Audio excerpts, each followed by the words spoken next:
بە سیاسەتی پەردەکە و بنەماڵەی بارزانی بۆچی بەو شێوازە مامەڵە دەکەن و ئەم جۆرە لە سیاسەتکردنە خزمەت بەکێ دەکات لە ڕێگەی سکایپەوە لەگەڵ بەڕێز عەلی کەریمی نووسەر گفتوگۆ دەکەین. بەڕێز کەریمی سڵاوت لێبێ، سوپاس بۆ بەشداربوونی بەڕێستان. سەرەتا لەوە دەست پێ بکەم ئەم جۆرە قسانەی یاخود ئەم جۆرە تەسەڕوفاتانەی پارتی دیموکراتی کوردستان پەردەکە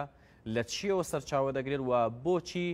بەو شێوازە ڕەهاییە دژایەتی و دوژمنایەتی خۆیان بۆ تەفگەری ئازادی وەگەلی کورد و پات دەکەنەوە؟ سڵاو لە خۆت و لە هەموو بینرانی بەڕێستان. حقیقت ئەوەیە ئەوە شتێکی تازە نیە. ئێمە لە دێر زەمانەوە هەر لەو کاتێەوە کە پارتی دەناسین بەدەیان جاریشە لەو بەرنامانەی ئێوە و لە زۆر بەرنامەی تەلەڤیزیۆنەکانی دیکەشدا باسی ئەوەمان کردو کە ئەو جورە خەڵکانەی وەکو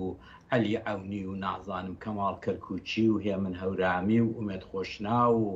کۆمەڵێک بەناو ڕۆشنبیری مستەفیدی تر، ئەوانە هەرگیزا و هەرگیز ئەو پایە قورس و ئەوە نەبوون کە بنەماڵەی مەسعود بارزانی حیسابیان بۆ بکە. ئەوانیان بۆ ئەوە هەیە کە بۆ ناو خۆراکی ماڵێ، بۆ ئیرزاکردن و کاژێرکردنی ئەو کۆمەڵانی هەوادار و خەڵکی خۆیان کە داوبەناو لە هەڵبژاردنەکان یا لە بۆنەکاندا دەیانهێنە سەر جادەی و هات و هاواریان پێ دەکەن و ملوانکەیان دەمل دەپێچن و ئەوانە دەنا هەرگیزا و هەرگیزە من بەش بە حاڵی خۆم نەمدیوە یەکێک لە خانەدانی باڵابەرزی بنەماڵی مەسعود بارزانی یەکیان بێ جوابی ئەو جورە شتانە بداتەوە یا ئەو جورە قسانە بکاتەوە. هەرچەند لە ئاخر کتێبیدا کە جلدی شەشی بزوتنەوەی کوردیدا کۆمەڵێک لەو فەرمایشانەی خودی مەسعود فەرمووە ئەگەر کە من دڵنیانیم ئەگەر ئەو نووسینانەی خۆی بێت، چونکە ئەو کتێبە قەبانە یەک بە دوایە چێدا باوەڕ ناکەم خودی کاراکتەری مەسعود بارزانی ئەوە بێ کە بتوانێت ئەوانە بنووسێ. دیارە کۆمەڵێک خەڵکیان هەیە کە قین لە دڵن، کۆمەڵێک مستەشاری نابەجێیان هەیە کە بۆیان دەنووسن و سەرداویان دەقن. حقیقت ئەوەیە کە ئەو قسانەی عەلی عەونیە هەر کامێک لەوانەیە کە ناوم بردن تۆ دەبینی کە قەدەر ناقەدەر ئەوانە دێن و هەر بۆ خۆشیرکردن و خۆنیزیکردنەوە و ماستاوچێتی ئەوانە دێن لەسەر تەلەڤیزیۆن بەبێەوەی کە بەرژەوەندێک باڵاکانی حیزبەکەی خۆشان لێک بدەنەوە قسەکان فڕە دەدەن و قسەی زۆریش بێمەعنا و قسەی زۆر سەیر و عەجایبیش فڕە دەدەن کە هیچ ئەسڵ و ئەساسێکی نییە. و ئەمە ئەوە لە ماوەی ئەم 12 ساڵی بە تایبەت حکوومەتی هەرێمی کوردستان کە کەوتۆتە ئەو بربەرەکانی نێوان ئۆپۆزیسیۆن و کەوتۆتە بربەرەکانی نێوان قەندیل و هەمووی ئەوانە کە ئاگامان لێیە و هەر ڕۆژە شتێک دەقەومێ تۆ دەبینی کە ئەوان بۆ خۆیان لە پشتی پەردەن و ئەگەر سپێنێ دوا ڕۆژ شتێک لە سەریان کەوت دەڵێ کاکە عەلی عەونی چێبا بۆ خۆی قسە بکە. یعنی ئەوان کردووە کە کۆمەڵێکیان لەو جورە خەڵکەی ڕاگرتۆ و مستەفیدیان کردوون و ئەو قسانەشیان پێ دەکەن کە بەلایەنەوە زۆر تەبیعیەکە ئەوانەمان کە ئاوا. بەڵام بەڕێز کەریمی پێ دوانیە ئەم جۆرە قسانە دەرەنجامێکی باشی نابێ و دوجار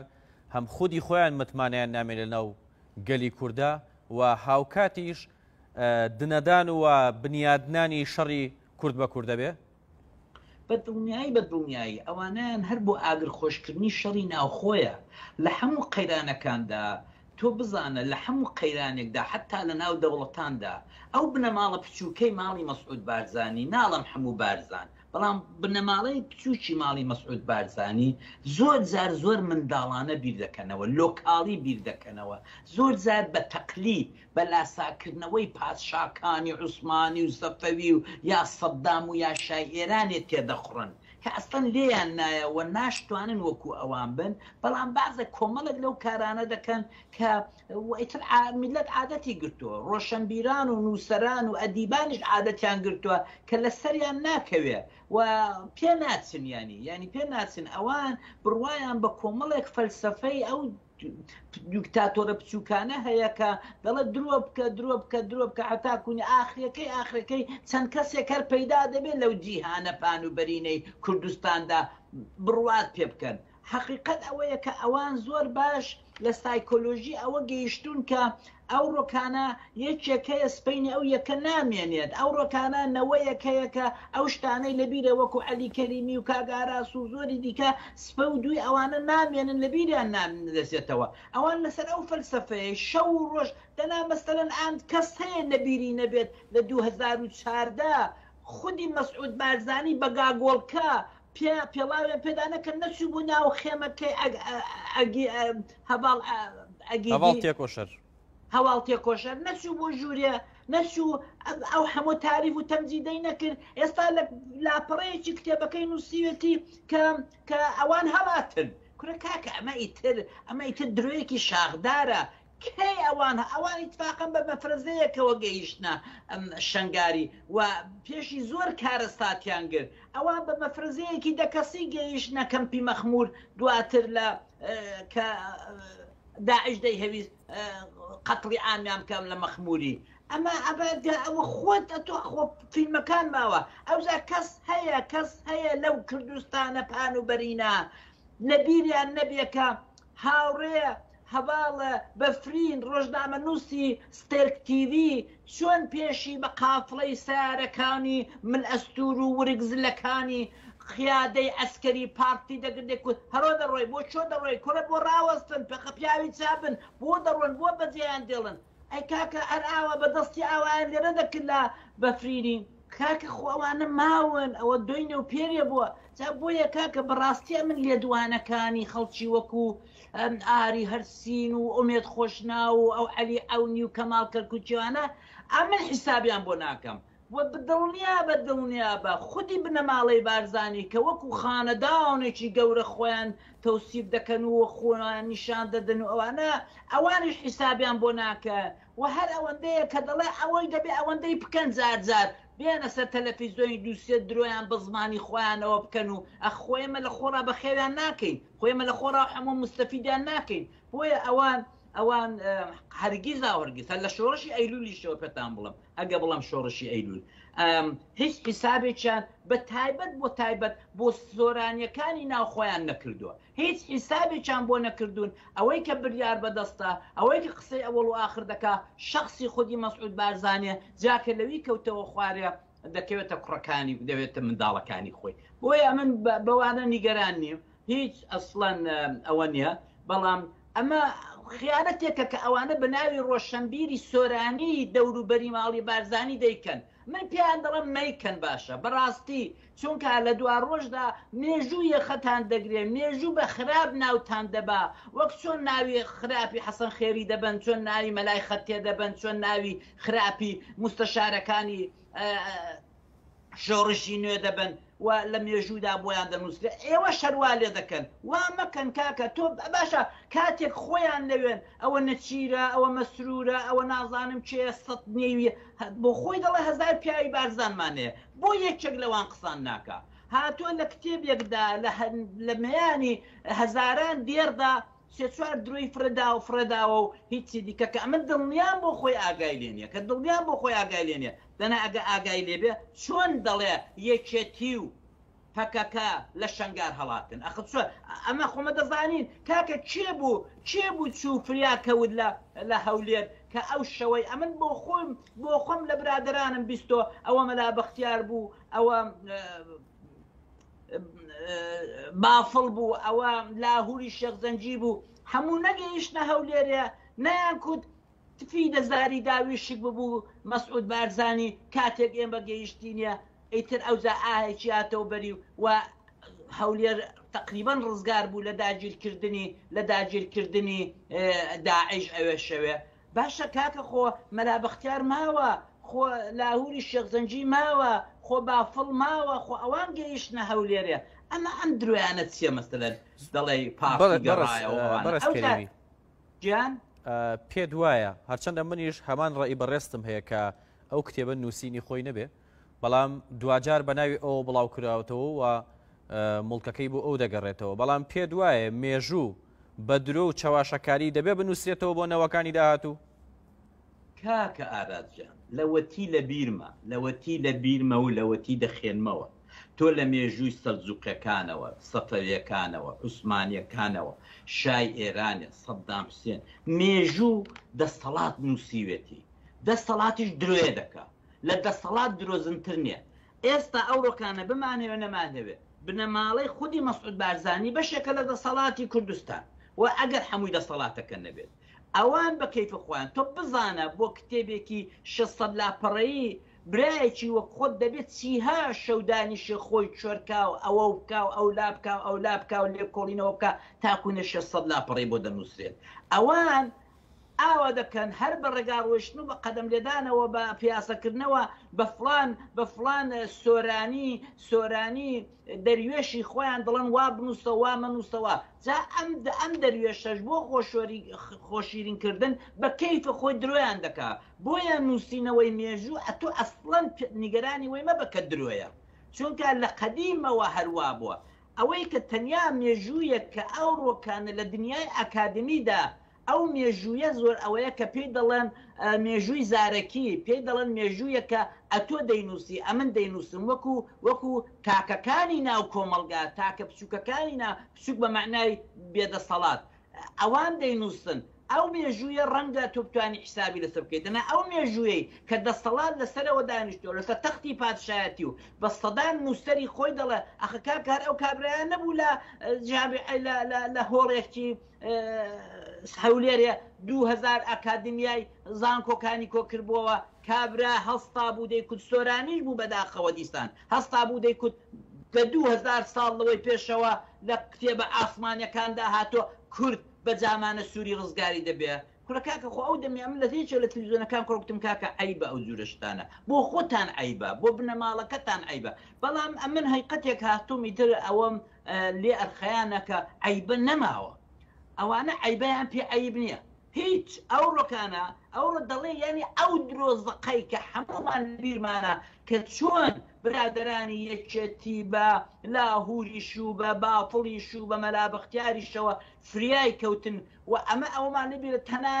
تەنانەت ئەو جۆرەی کە من ئەو دووسێ دێڕم خوێندۆتەوە ئێستا کتێبەکەم بە تەواوی پێ نەگەیشتە بەڵام چەند لاپەڕەیەکیان بۆ ناردووم تەنانەت ئەوەی کە هەموو خۆیان باسییان دەکرد و سپاسی فراوانی قاسم سلەیمانیان دەکرد حتا نوێژدا باسی زۆر بە کەمی کەمڕەنجی دەکا دەڵێ پێشمەرگەکانی کوردستان کاکە ئەو مزایدانە چیە بەناوی پێشمەرگەوە ئەوانەوە دەیکەن حەقیقەتەوەی ئێوە ترسان زۆر خراپ ترسان لە شەڕی داعش و ئەوجار چێ هەیە نەزانێ کار مەسعود ئەتۆ لە هەموو کۆبوونەوەکانی ئەردەن تێدا بووی ئەو کۆبوونەوانەی کە بەرەی سونەی ناوچەکە ڕۆژهەڵاتی ناوەڕاست خەیاڵێکیان هەبوو کە وڵاتێکی بە قووەتی تەواو بە چەک و بە هەموو ئیمکاناتێکەوە لە ڕۆژهەڵاتی ناوەڕاست لە عێراقی دروستکەن بە ناوی دەوڵەتی ئیسلامی کە دواتر داعشی لێشین بوو و دواتر ئەو وەزعە هات کە ئەمریکا هات کە داخولی کرد ئەتۆ لەو کۆبوونەوانەدا بووی کاکە ئەتۆ کاکە خۆڵ بە چاوداکردن نییە ئەتۆ لەو کۆبوونەوانەدا بووی کە یارمەتی داعش کراوە بە سەرپەرشتی جەنابی ئاغای ئۆردۆغان ئەو جار ئێستا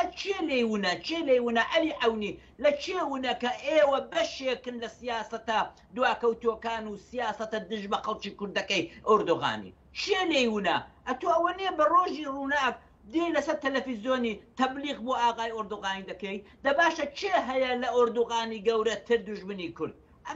ئەمە ئیتر پێم وابێ دەبێ زۆر چاک بۆ حقیقت ئەوەیە کاگاراجان ئەوەی کە من گلەیم لێ هەیە ئەوەی کە من ناڕەحەتم لێ ئەویش ئەوەیە کە ئەوان بە کەیف خۆیان ئەسپی خۆیان تاو دەدەن ئەسپی درۆ ئەوان بە کەیف خۆیان ئەسپی چاواشەکاری داو دەدەن بەڵام لەلایەکەی دیکە خێنەوار و ڕۆژشەمبیر و نخبەی کوردی بێدەنگە نابێ بێدەنگ بن دەبێ و بێنە سەر خەت و تفو لەعنەت بنێرن بۆ ئەو ڕۆژشەمبیرە سۆرانەی ماڵی بنەماڵەی بارزانی کە دێ درۆیان بۆ ئەو بێدەنگی لە چیەوە سەرچاوی گرتووە هۆکاری ئەو بێدەنگی چییە لە دڵپسوچی بۆی کە ئەمە بیر لە کیرفانی خۆم دەکەمەوە تەنیا لەبەرەوەی کە بیر لە مستەفید بوونی خۆم دەکەمەوە ئای فڵان وێ لای پێشکەش کرد کاک مەسعود ئای فڵان سیارەی دەرعی پێشکەش کرد کوڕە کاکە نرخی ڕۆشنبیری کورد زۆر کەمە زۆر لە خوارەیە زۆر یعنی ئەوەندە ئاسان فەرهادەکان و ئەونیەکان و ئاریەکان خۆیان بە هەرزان دەفرۆشن کە تۆ تەسەوری ناکەی ئەو سیارە زۆر کەمە کاکە تۆزێک لە عقا سیارەکەی بەرنەزەرێ بەرنەستەری ئاوە بە ئاسانی خۆتان مەفرۆشن کورە ئەوانەی کە ئەوان دەتاندنیە ئەم خان و وێلا و دەرع و نازانم چی کورە کاکە بۆوان سووتوی جەغەرەکەیە کە فڕی دەدەن ئەوان ئەوەندەیان پول و پارەی ئەو میلەتە دزیوە ئەوەندەیان پولی نەوتەکەی دزیوە کە ئەستێر ئەوانەیان پێ هیچ نییە کە دادەی پارێک نام بکە باوێنە پەر بەرزداری عەلی کەریمی با هێندە نەوەڕێ کوڕە کاکە ئەوان ئاوا بیر لە ئێمە دەکەنەوە ئەی هاوار و داودی بدار لە شۆڕشی ئەیلول کاتێک لە ماوەت مەلا مستەفا قاعیدە ئەسکەریەکانی کۆ کردبووەوە ئەینی قسەی کردبوو وشەیەکشی بەکاری نابوو کە بەڕاستی من پێم ئەی بەرەسە تەلەڤیزیۆنی بەکاری بێنم سوورەی نازانم چی ئەمە تۆمە دەزای ڕوانگەی وانە بۆچوونی وان لەسەر نوخبە و ڕۆشنفکری کورد چییە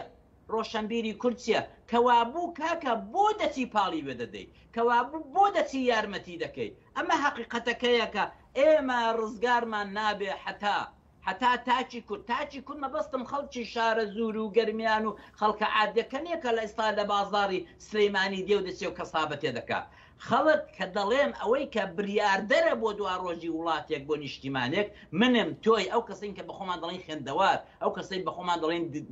باسی سیاست دەکەین ئەو کەسانن کە بەخۆمان دەڵێن ڕۆشنفکر ئەو ڕۆشنفکرە لە کووردا زۆر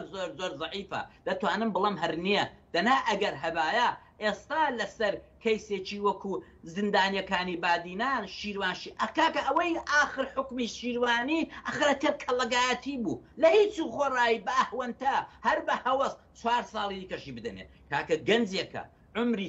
عمری تێداچوو لە سزر ئەخر وەرە بە من بڵە کاکە بە من بەس بە من بڵێ بە کەسی دیکە مەڵێ وەرە بە من بڵە کاکە جرمی چییە خیانەتی چییە پێم بڵە بابت تێ بگەم ئەمن دەڵم تاکێکی ئەو کوردم وەرە تێم بگەێنە زیندانیەکانی بادینان بۆ گیراون لەسەر چی کام خیانەت کام و پێش کام دوژمن کەوتن و پێش کام جاسوس و ئەوەکە کورە کاکە خۆوان بەکەی فخوان ئەوە بە هەوەز دەیکا کابرا لەسەر جادەی تووڕە دەبێت دەمانچەیەک دەردێنێ لەسەر پول لای تێکی کورە کاکە هەزاران دەیان نمونەی ئاوایان لە خوانی کەواتە ئەم جۆرە لە سیاستکردنی کە پارتی دیموکراتی کوردستان پەدەکە دەیکات خزمەت بەکێ دەکات لە کاتێکدا کەسێکی وەکو عەلی عەونی لە ماوەی ڕابردوودا سەرپەرشتی تەواوی ئەو کۆمپانیانی پەدەکەی کرد کە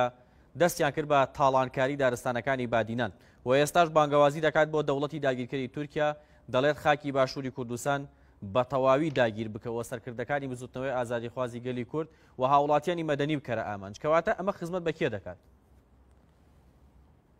بەبێ هیچ دوو دڵێک بەبێ هیچ شک و گومانێک ئەمە هەمان ئیدامەی سیاسەتی دوژمنی گەورەی کورد تورکە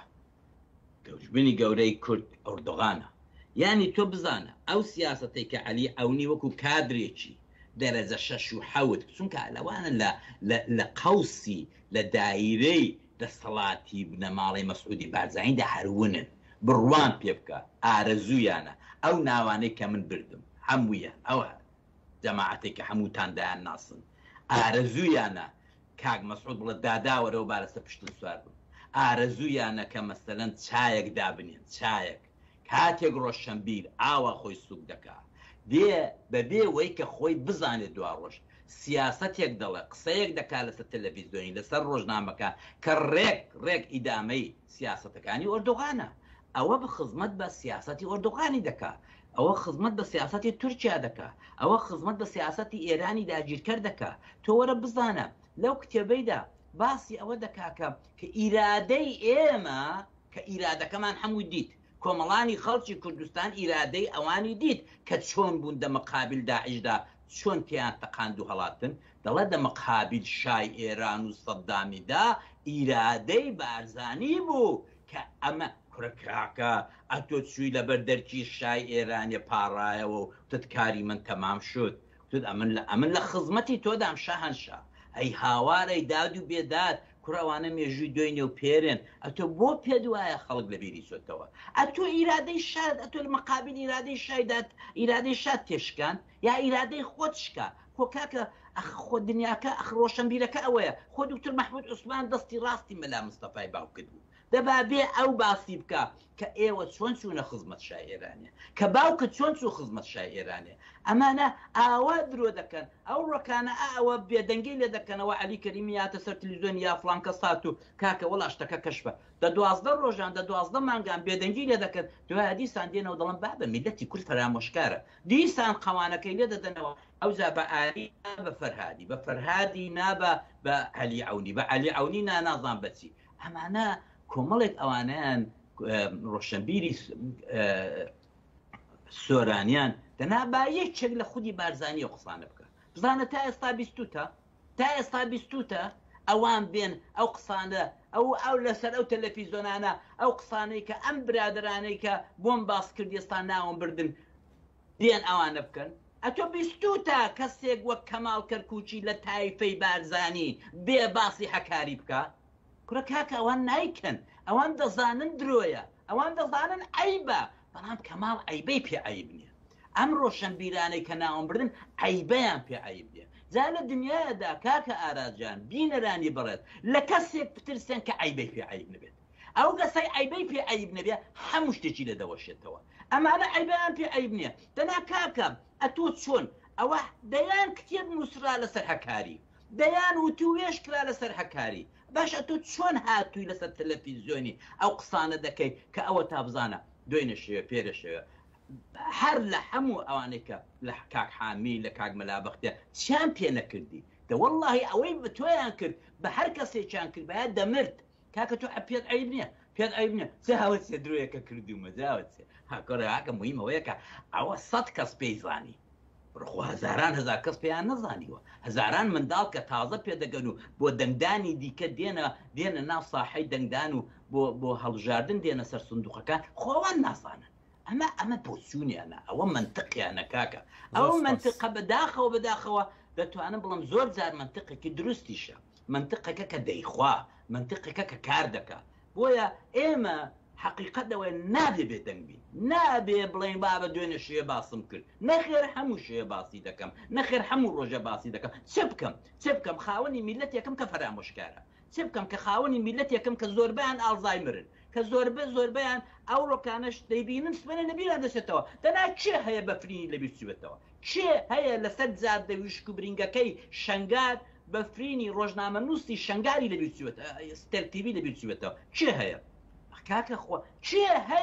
چێ هەیە چوونی ناو خێمەکەی ئەگیدی ناوەکەت کو دێستا کاک ئاراز شەید تێکۆشەر شەید تێکۆشەری لەبیر چوێتەوە ئەقت چێ هەیە خۆ هەموو دیتمان خۆ فیلم هەیە ویدۆ هەبوو باشە ئەتۆ ئێستا هاتووی لە کتێبی بەرگی شەشدا دەڵێ هەڵاتن جا چۆن کاکە ئەگەر ئەو دە پێشمەرگەیەی ئەمن بۆ خۆم ئاگادارم کە تەلەفۆنم بۆ جەباریاوەر و بۆ کاک مستەفای سەیقادر و بۆ چێ کرد ئەو ئێوارەی کوتم کاکە بە خاتری خوای بە خاتری پێغەمبەری ئەوە مەخمور قەتڵیعام دەکرێت داوایان کردو برادرانی پەکەکەی گریلاکان بابە دەڵێن فەوجێک بێ فەوجێک کاکە 15-20 پێشمەرگە بێت کاکە نەچوون ئەمنەوە تاوە برای قۆتانەوە شایدم و تەلەفۆنیشم کرد بۆ ئەو برادر ئەو کەسایەتیانەی کە ئێستا ناوم بردن کاکە 18 دانە گریلا هەر لە ناو خودی کەمپەکە دەستیان کرد بە کۆنتڕۆڵکردن و سازماندەهی و ڕێخستنی ناو جەماعەتەکەی خودی مەخبوری و خەتەرەکان ڕەواندەوە کەس نەچوو بە دیارە داوای لێبورد نەکەین بابەتەکە زۆر هەڵدەگرێ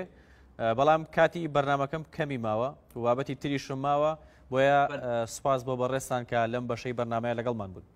سپاس بۆیە تۆ سپاس بۆ تۆ